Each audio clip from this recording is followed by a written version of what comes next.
Hello children, good morning to all. Myself K.S. Bhadoria from Quick Physics. Children, in this video I am taking a very beautiful topic, dimension. Class 11th का units and measurement में ये जो topic है dimension बहुत ही important topic है। आज इस video में हम लोग देखेंगे कि डायमेंशंस क्या होती हैं, किस तरह से किसी फिजिकल क्वांटिटी के डायमेंशंस निकाले जाते हैं। तो ये सारी चीज़ें आज हम लोग इस वीडियो में देखने वाले हैं। काफ़ी अच्छा वीडियो है ये, डायमेंशन से रिलेटेड सारी क्वेरी आपकी पूरी हो जाएगी। ठीक है, तो स्टार्ट करते हैं। चलिए, इसमें सबसे पहले डायमेंशंस होती क्या हैं। चिल्ड्रन, किसी भी क्वांटिटी को, चाहे वो फंडामेंटल हो या डेराइव्ड हो, किसी भी क्वांटिटी को एक्सप्लेन करने के लिए आप उसे पहले फंडामेंटल क्वांटिटी में कन्वर्ट करेंगे। फंडामेंटल है तो फंडामेंटली रहेगी, फिर कोई दिक्कत नहीं है। लेकिन अगर डेराइव्ड है तो आप उसे फंडामेंटल क्वांटिटी में कन्वर्ट करेंगे और कन्वर्ट करके फिर उस फंडामेंटल क्वांटिटी के ऊपर जो पावर आती है उस पावर को हम जो है डायमेंशन कहते हैं। उस डेराइव्ड क्वांटिटी की डायमेंशन जो है फंडामेंटल क्वांटिटीज़ के ऊपर जो पावर्स होती हैं that are the dimensions of that physical quantity. जैसे मैं एक एग्जांपल लेता हूँ। सपोज कीजिए मेरे पास डेंसिटी है, दिस इज डेंसिटी।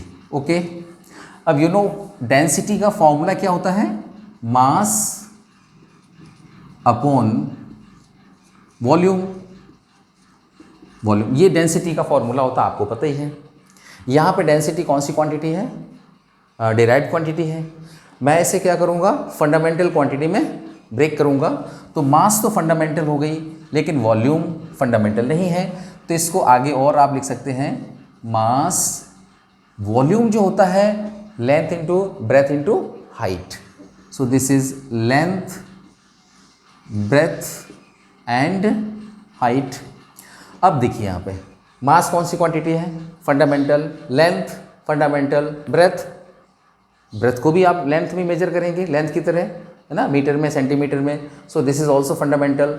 हाइट भी सेम रहेगी। सो ये सब फंडामेंटल क्वांटिटी में मैंने डेंसिटी को ब्रेक कर लिया।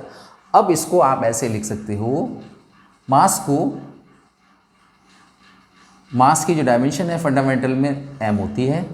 अब ये तीनों ही लेंथ की हैं तो आप इसे L, L और L, तो क्या हो जाएगा L3। So this is M L -3 हो जाएगा, या +3 ऊपर जाएगा -3, और T इसमें है नहीं तो T⁻0 स्क्वायर ब्रैकेट में इसको लिख दें। तो this is the dimension of density. तो किसी भी डेराइव्ड क्वांटिटी की डायमेंशन आप उसे फंडामेंटल क्वांटिटीज़ में ब्रेक करके फिर उनके ऊपर जो पावर्स होती हैं, जैसे m की पावर 1 है, ये जो पावर्स हैं दीज आर द डायमेंशन। ठीक है, तो अब मैं ऐसे लिख सकता हूँ dimension of density is equals to, ये जो 1 है ना वो किसकी है, m की, 1 इन मास, और -3 in length and 0 in time. ये तीनों जो है 1, -3 और 0।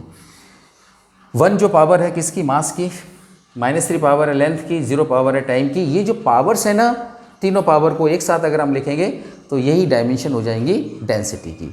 तो ये बेसिक कॉन्सेप्ट है डायमेंशन का, कि कोई भी डेराइव्ड क्वांटिटी आप ले सकते हैं। जैसे अभी तो हमने डेंसिटी ले ली, आप फोर्स ले लें, वर्क डन ले लें, प्रेशर ले लें।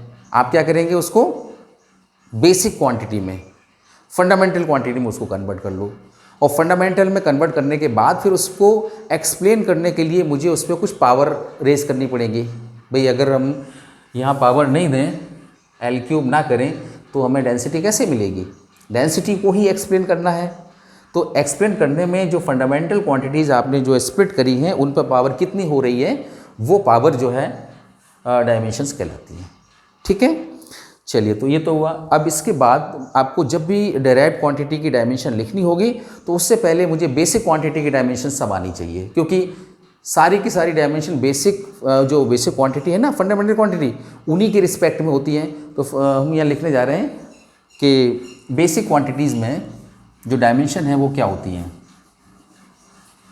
बेसिक क्वांटिटी कितनी होती है टोटल? 7, आपको पिछले वीडियो में दिया था। अब मैं उसकी सारी क्वांटिटी लिखेंगे और उनके डायमेंशंस लिखेंगे। इसके बाद फिर डेराइव्ड क्वांटिटी को देखते हैं। तो फर्स्ट जो बेसिक क्वांटिटी है, this is length. This is length. Length की जो डायमेंशन है वो होती है L, और आप इसे स्क्वायर ब्रैकेट में ऐसे लिखेंगे, राइट। सेकंड, मास। मास की डायमेंशन, मास बेसिक क्वांटिटी है, इसकी डायमेंशन m, मास को m से लिखेंगे स्क्वायर ब्रैकेट में। Number 3, time. टाइम की डायमेंशन होगी t,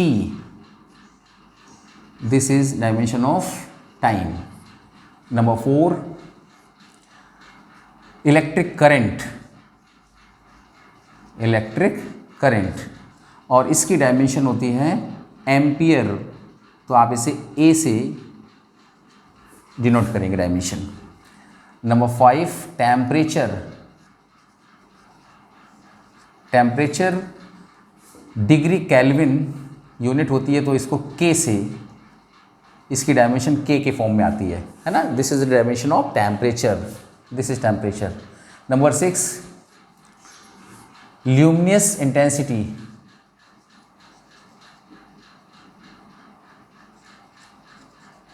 इंटेंसिटी,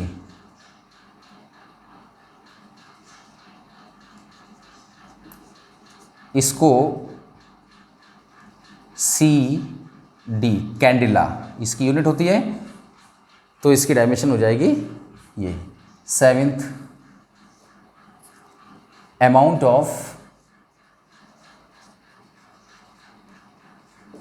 ऑफ सब्सटेंस, ठीक है, तो इसकी डायमेंशन होती है मोल, MOL, ठीक है।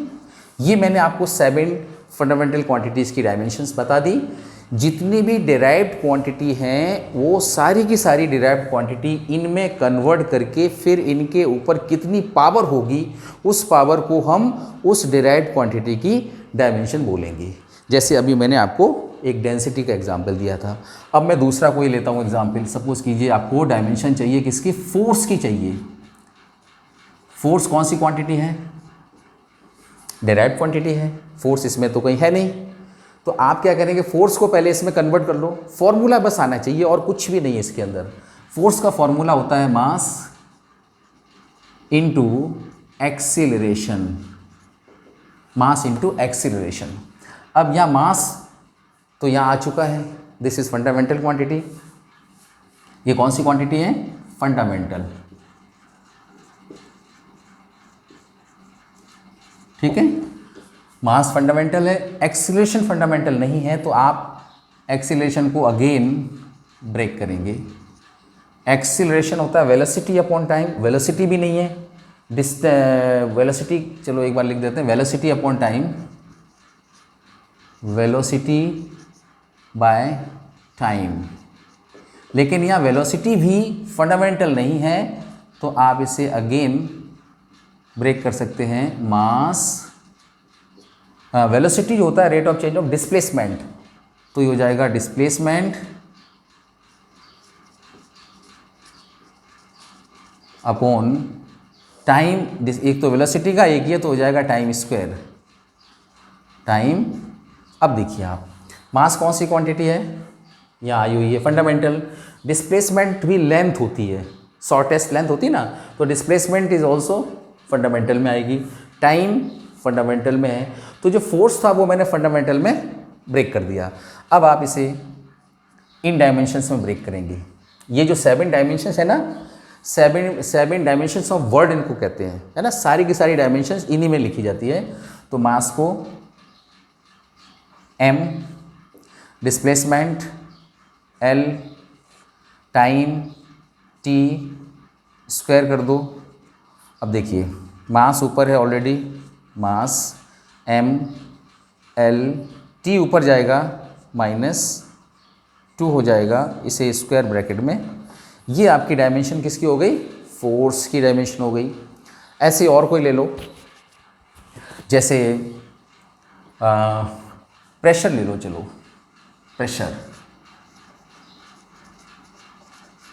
प्रेशर का पहले फॉर्मूला बताइए। प्रेशर होता है फोर्स अपॉन एरिया। क्या होता है? Force upon area. क्या फोर्स यहाँ पे फंडामेंटल है? नहीं है, आप इसे ब्रेक करेंगे। एरिया है? नहीं है, इसे ब्रेक करेंगे। फोर्स की डायमेंशन है ना, आपने इस तरह से निकाली, तो चलो मैं डायरेक्ट, आप इस तरह से ब्रेक करके ये डायमेंशन आपको इसकी जगह लिखनी है, तो फोर्स की लिख देते हैं M L T -2। This is dimension of force. Area क्या होती है? Length into breadth. ये बोर्ड है, लेंथ ब्रेथ मल्टीप्लाई कर दो, एरिया आ जाएगी। लेंथ को मीटर में, एरिया ब्रेथ को मीटर में, तो लेंथ और ब्रेथ दोनों ही इसी में आ जाएंगी। तो एरिया जो होगा वो हो जाएगा एल स्क्वायर। ये डायमेंशन ऑफ एरिया है, एल स्क्वायर। ठीक है, ये l टू द पावर 2 है और यहाँ 1 पावर है, ये दोनों पावर इसकी 1 1 है। अब कुल मिला के m l to the power, ये ऊपर जाएगा माइनस, तो इसमें इसको माइनस करेंगे, माइनस का 1 बचेगा, और t to the power -2। This is the dimension of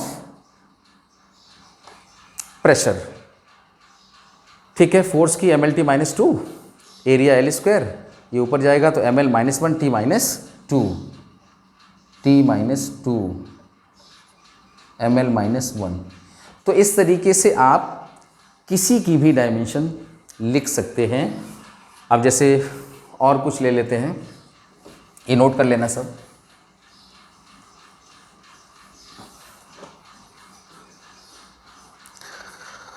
dimension momentum की निकालते हैं।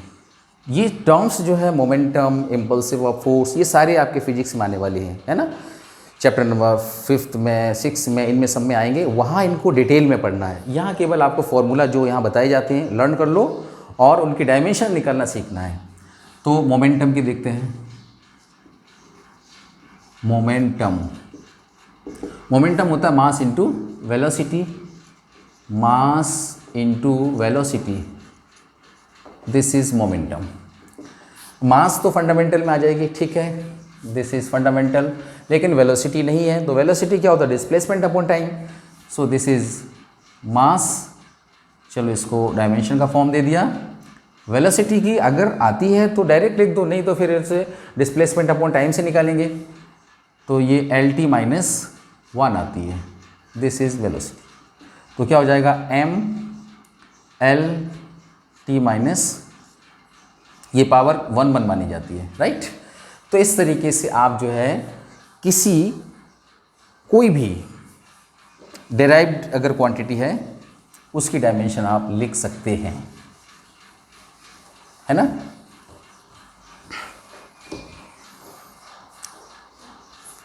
प्लैंक कांस्टेंट एक टर्म आता है, प्लैंक कांस्टेंट, ये आगे सब आएंगे।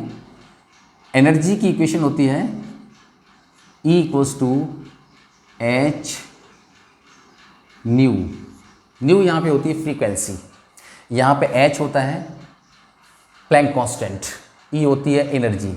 आपको अगर कहें कि h की डायमेंशन बताओ तो h = क्या हो जाएगा? E/न्यू।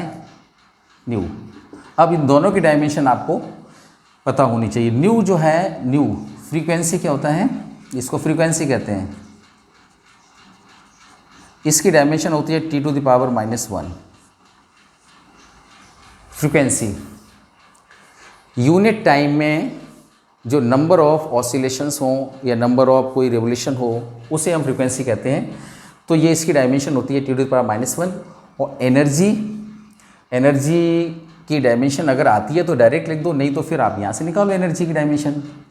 E कोई भी एनर्जी आप ले लो, जो जैसे हमने ले लिया 1/2 mv²। ये कौन सी एनर्जी है? काइनेटिक एनर्जी की निकालो या पोटेंशियल की निकालो, सबकी सेम होती है। तो इसमें मास 1/2 डायमेंशनलेस क्वांटिटी होती है, इनकी कोई डायमेंशन नहीं होती है।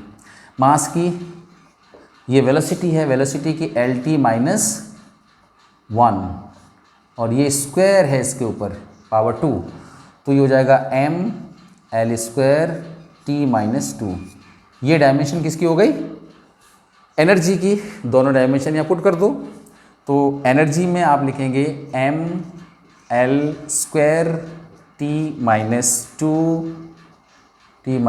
2 और इसकी डायमेंशन क्या है? T to the power minus 1। चलिए इसको सॉल्व करके बताएं। हो जाएगा एम एल 2 टी, ये -1 ऊपर जाके +1 और ये -2, तो माइनस का 1 बचेगा।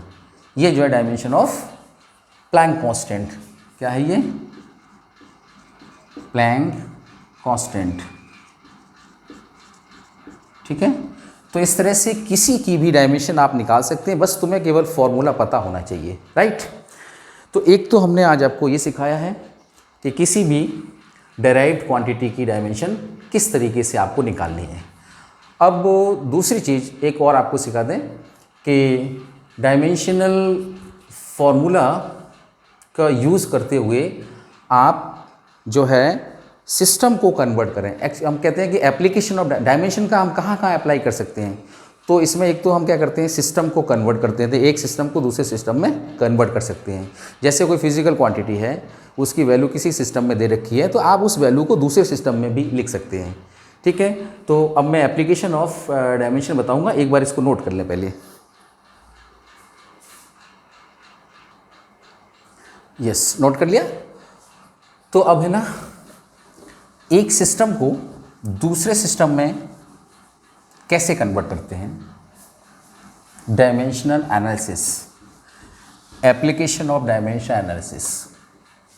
देखिए डायमेंशन का यूज़ कहाँ कहाँ आप कर सकते हैं। सबसे पहले तो आप है ना किसी भी फिजिकल क्वांटिटी की वैल्यू वन सिस्टम से दूसरे सिस्टम में कन्वर्ट कर लेंगे। फिजिकल क्वांटिटी को वन सिस्टम से सेकंड सिस्टम में कन्वर्ट करना है, आपको डायमेंशन से आप कर सकते हैं। या किसी भी इक्वेशन जो फिजिकल क्वांटिटी से इक्वेशन बनी है, आप उसकी एक्यूरेसी चेक कर सकते हैं कि वो सही है या गलत है। दो चीज़ें। तीसरी चीज़ होती है कि फिजिकल क्वांटिटीज़ में रिलेशनशिप अगर आपको लिखना है तो भी आप डायमेंशन एनालिसिस से लिख सकते हैं। ये तीनों ही आपके सिलेबस में हैं, आपको करने हैं तीनों में। जैसे अभी मैं लिख रहा हूँ, टू कन्वर्ट वन सिस्टम को दूसरे सिस्टम में कन्वर्ट करना मैं आपको सिखा रहा हूँ। बहुत ही इजी तरीका है। टू कन्वर्ट, एक क्वेश्चन है यहाँ पे, टू कन्वर्ट 1 जूल इनटू अर्ग। 1 जूल को अर्ग में कन्वर्ट करो। 1 जूल, जूल किसकी यूनिट होती है? एनर्जी की। 1 जूल एनर्जी है किसी सिस्टम में एमकेएस में। मुझे बताना है वही उतनी ही एनर्जी को हम सीजीएस में कितना बताएंगे। तो एमके सिस्टम को हम कन्वर्ट करना चाहते हैं सीजीएस सिस्टम में। ठीक है, देखिए मेथड देखें आप इसमें। इसमें जो फॉर्मूला आपको काम में लेना है वो ध्यान से देखना, मैं अभी समझा भी दूंगा। इसमें N1 M1 power A L1 B T1 power C equals to N2 M2 power A L2 power B T2 power C। Actually में किसी भी क्वांटिटी को आप लिख सकते हैं, कोई भी क्वांटिटी हो उसे हम N1 U1 एक सिस्टम में और N2 U2 दूसरे सिस्टम में। N1 और N2 तो सिस्टम में उसकी न्यूमेरिकल वैल्यू होती है, U1 उसकी होती है डायमेंशनल एनालिसिस, डायमेंशन उसकी होती है। तो सिस्टम की डायमेंशन और उसकी वैल्यू का मल्टीप्लिकेशन क्वांटिटी को शो करेगा। तो यहाँ पे दूसरा सिस्टम है, उसकी डायमेंशन, ये उसकी वैल्यू, ये जो है उसी क्वांटिटी को शो करेगा। तो ये चीज़ आप इसको ऐसे लिख सकते हैं। जो डायमेंशन है वो मैंने जैसे फर्स्ट सिस्टम में, ये तो उसकी वैल्यू हो गई, ये है उसकी डायमेंशन। डायमेंशन हमेशा फंडामेंटल के रिस्पेक्ट में आती है, उनकी पावर होनी चाहिए। तो ये फंडामेंटल है, अब क्वांटिटी वो सिस्टम अलग अलग है, तो इसमें मैंने M1 L1 T1 ले लिया, सेकंड वाले में M2 L2 T2 ले लिया और पावर्स उनकी दे दी। सेम क्वांटिटी है तो पावर दोनों सिस्टम में सेम रहती है। तो आप ये फॉर्मूला काम में ले सकते हैं, ठीक है। अब आपको हमेशा एक सिस्टम की वैल्यू दी होती है, दूसरे की वैल्यू निकालनी होती है, तो N2 की वैल्यू आपको निकालनी पड़ेगी। तो इसका फाइनल जो फॉर्मूला आपको बनेगा वो ये बनेगा, N2 जो हमेशा फाइंड करना होगा, this is equals to N1, और ये जब डिवाइड में जाएगा तो M1 upon M2 power A and L1 upon L2 power B and T1 upon T2 power, ये फॉर्मूला आप याद रखो इसको। अब जैसे हमारे पास क्वेश्चन ये था 1 जूल को अर्ग में कन्वर्ट करना है। 1 जूल की वैल्यू एक सिस्टम में है, दूसरे सिस्टम में अर्ग में जो सीजे सिस्टम का होता है उसमें उसकी वैल्यू क्या होगी। तो सबसे पहले तो ये देखो कि आप कौन सी क्वांटिटी काम में ले रहे हो। यहाँ पे एनर्जी है, हमें उसकी डायमेंशन पहले पता होनी चाहिए। तो डायमेंशन ऑफ एनर्जी ये होती है mL² T-2। अभी भी आपने निकाली थी, ये इसकी डायमेंशन होती है mL² T-2। जो पावर्स है ना, ये ABC में पावर होती है, A की वैल्यू 1, B की वैल्यू 2, C की वैल्यू यहाँ लिख दो, A1 B2 C-2 mLT। जो पावर्स हैं वो ABC हो गई हैं। अब सिस्टम आपके पास जो गिवन सिस्टम है वो है MKS, और जो सिस्टम आपको पता करना है वो CGS में, CGS, ठीक है। ये आपको गिवन है, वो लिख दिया उधर, इधर जो पता करना वो। अब गिवन में N1 कितना है, L1 कितना है, M1 कितना है, T1 कितना है, इसमें N2 क्वेश्चन मार्क ये फाइंड करना है, L2 M2 एंड T2।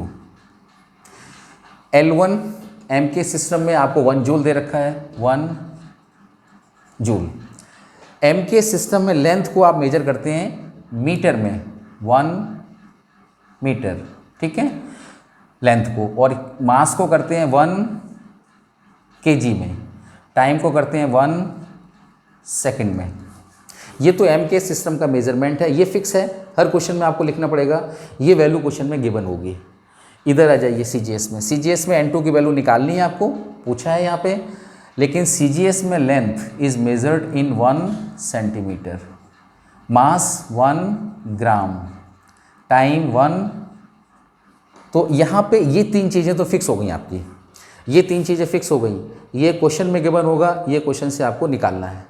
तो कितना इजी हो गया अगर हम ये फॉर्मूला काम में ले लें।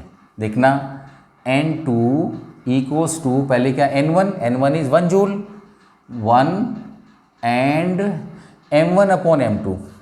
अब देखिए, जब हम इसे, मैंने कहा था फिजिक्स में फॉर्मूले में कोई भी जब क्वांटिटी काम में लेते यूनिट सेम होनी चाहिए, ये सेंटीमीटर ये मीटर, तो आप इसे कन्वर्ट कर लो, 1 centimetre equals to 100, 1 metre equals to 100 centimetre and 1 kg equals to 1000 gram.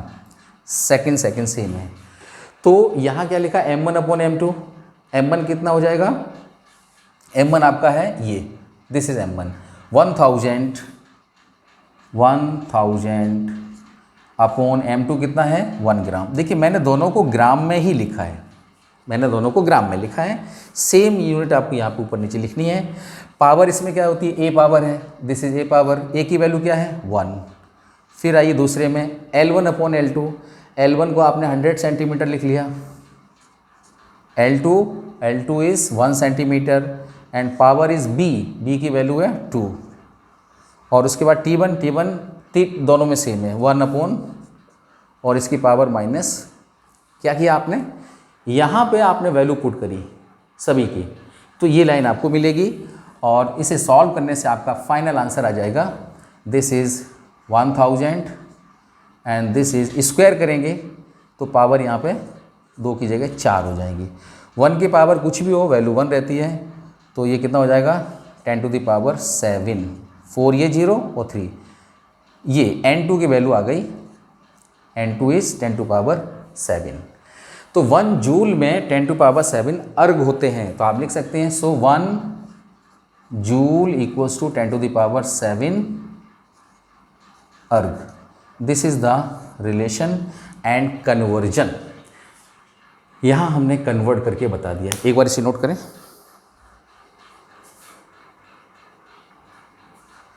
Yes, note कर लिया। तो चिल्ड्रन, यहाँ पे आपने देखा कि किस तरीके से आपने एक सिस्टम को दूसरे सिस्टम में कन्वर्ट कर दिया किसी भी फिजिकल क्वांटिटी की वैल्यू को। तो ये जो है आपका डायमेंशन एनालिसिस का एक एप्लीकेशन है। जो हमने अभी पीछे डायमेंशन एनालिसिस पढ़ा, उसका फर्स्ट एप्लीकेशन ये है। इस तरह से किसी भी वैल्यू को, जैसे आपने देखा होगा acceleration due to gravity small g, इसकी वैल्यू आप लोग याद करते हैं 9.8 मीटर पर सेकंड स्क्वायर होती है कि नहीं होती है। ये किस सिस्टम में होती है? ये MKS में होती है। हम अगर इसको CGS में बोलना चाहें तो ये होती है 980 सेंटीमीटर पर सेकंड स्क्वायर। तो ये आई कहाँ से? आप इस तरीके से उसको निकाल सकते हो, है ना। तो कोई भी वैल्यू हो, चाहे डेंसिटी हो, चाहे फोर्स हो, किसी की भी, एक सिस्टम से दूसरे सिस्टम में हम उस वैल्यू को निकाल सकते हैं। तरीका उसका ये रहेगा, बस तुम्हें ये फॉर्मूला ध्यान रखना है। कौन सा? n2 मीन्स जिसमें वैल्यू तुम्हें फाइंड करनी है, n1 मीन्स जो वैल्यू आपको दे रखी है। 1 वाली वैल्यू गिवन होती है, 2 वाली वैल्यू आपको निकालनी है, राइट। तो ये m1/m2 ये सब करके सबसे पहले आप देखना पड़ेगा कि कौन सी फिजिकल क्वांटिटी आप ले रहे हो। यहाँ पे हमने एनर्जी लिया है, तो एनर्जी के डायमेंशन लिख दो। उन डायमेंशन से हमें ये पावर मिल जाएंगे। ये बहुत ज़रूरी है, क्योंकि बिना पावर के आपका क्वेश्चन सॉल्व हो ही नहीं पाएगा। तो पहले आप डायमेंशन लिखें, वो क्वांटिटी पता करें, उसकी डायमेंशन लिखें और उससे पावर निकाल दो ये, ठीक है। फिर जो है जो गिवन सिस्टम है वो 1 की तरफ, जो फाइंड करना है वो 2 की तरफ। फिक्स वैल्यू है n1 m1 l1 t1, n2 l2 m2 t2, कोई फिक्स वैल्यू है। अब इसमें है ना ये 3 चीज़ें l m n। अब चूंकि ये कौन सा सिस्टम है? MKS, तो यहाँ मीटर किलोग्राम सेकंड, आप इसको बदल देंगे सेंटीमीटर ग्राम और सेकंड में। याद है, सभी को पता है 1 मीटर में 100 सेंटीमीटर होते हैं, फिक्स है। हर क्वेश्चन में ये करना पड़ेगा। 1 kg में 1000 ग्राम होते हैं, फिक्स है। और इधर ऑलरेडी ये सेंटीमीटर ग्राम नहीं होगा, बाद में ये वैल्यू आप इसमें पुट करेंगे तो ये पावर भी अप्लाई करेंगे तो ऑटोमेटिक है ना वो कन्वर्ट होके आ जाता है, ठीक है।